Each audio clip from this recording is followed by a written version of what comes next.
playing more music at the weekend. You're listening to only the best internet radio station, Kofi FM. Shalom and welcome to City of Faith Apostolic International Ministries with Apostle Miracle Prince, the president and producer of the Voice Daily Devotional Broadcast. Time for the Word.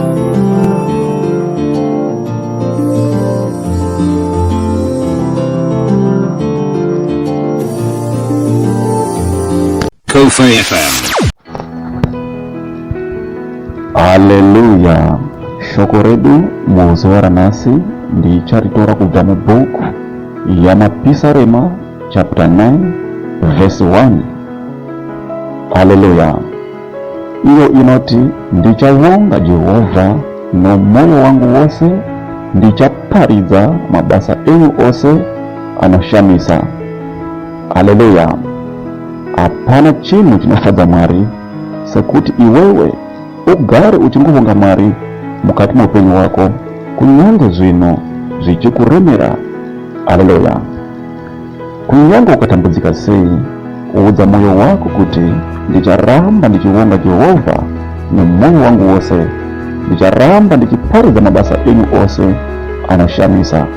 Haleluya.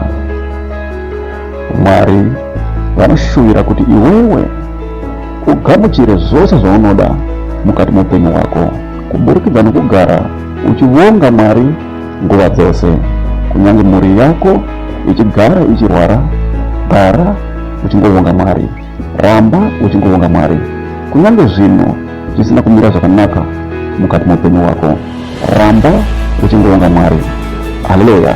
Nokuti ndo chinhu chega chinofadza Mwari kuti isusu sevaKristu tigare tichivonga Mwari wedu nguva dzose.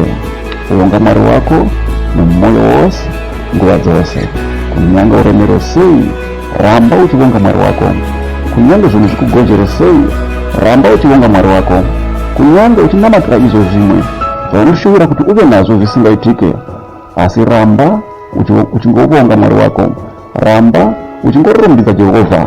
Nerimwe ramazuva Mwari wokudenga vachakuitira zvakanaka. Haleluya. Mukati menyika ino tine zvizhinji zvatinosangana nazvo. Haleluya. Asi kuti kunyange zvakadaro, ramba uchingovonga Mwari wako, ramba uchingorumbidza Jehovha. Haleluya.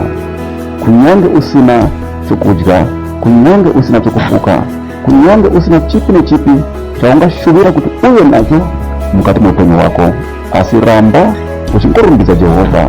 Ramba uchingokudza zita ramusiki Ishe vari kumusoro kudenga. Nerimwe ramazuva Jehovha vachakuitira zvakanaka. Haleluya. Ndichavonga Jehovha nomoyo wangu wose, ndichaparidza mabasa enyu ose anoshamisa. Haleluya. Nyika ichasvika pakuona Jesu kuburikidza nemi apo pamunenge muri mukati mematambudziko, muchiramba makamira, muchiramba muchingovonga Mwari wenyu. Haleluya. Izvo zvega izvozvo zvinotaura kuti wakatendeka pamberi paMwari. Haleluya. Urware, ramba uchingovonga Mwari wako. Utambudzike, ramba uchingovonga Mwari wako. Zvinhu zvireme sei, ramba uchingovonga Mwari wako. Utsvage basa urishaye, ramba uchingovonga Mwari wako. Utsvage mukomana wokuti akuroore umushaye, ramba uchingovonga Mwari wako. Utsvage musikana wokuti uroore umushaye, ramba uchingovonga Mwari wako. Jehovha ivo vega ndivo vakatendeka mukati muupenyu wedu. Ramba ukatarisa pamuchinjikwa, Jehovha ndivo vega vakagona kukudzikinura kubva muhondo dzose dzangagona kusangana nadzo mukati muupenyu wako. Udza moyo wako muzuva ranhasi uchiti, ndichavonga Jehovha wangu nemoyo wangu wose, ndichaparidza mabasa ose akanaka uye anoshamisa mukati menyika ino. Nyika ikasvika pakuziva Jesu kuburikidza neni. Haleluya. Ropafadza nezita ra Jesu. Kofi FM. Thank you for listening to today's daily devotional broadcast audio. We encourage you to share this audio with friends and contacts. Also, don't forget to let people know about Apostle Miracle Prince. You can download our daily devotional broadcast audio on YouTube, or you can contact us by this number +27619164897. Shalom. Let's touch lives together. To God be the glory.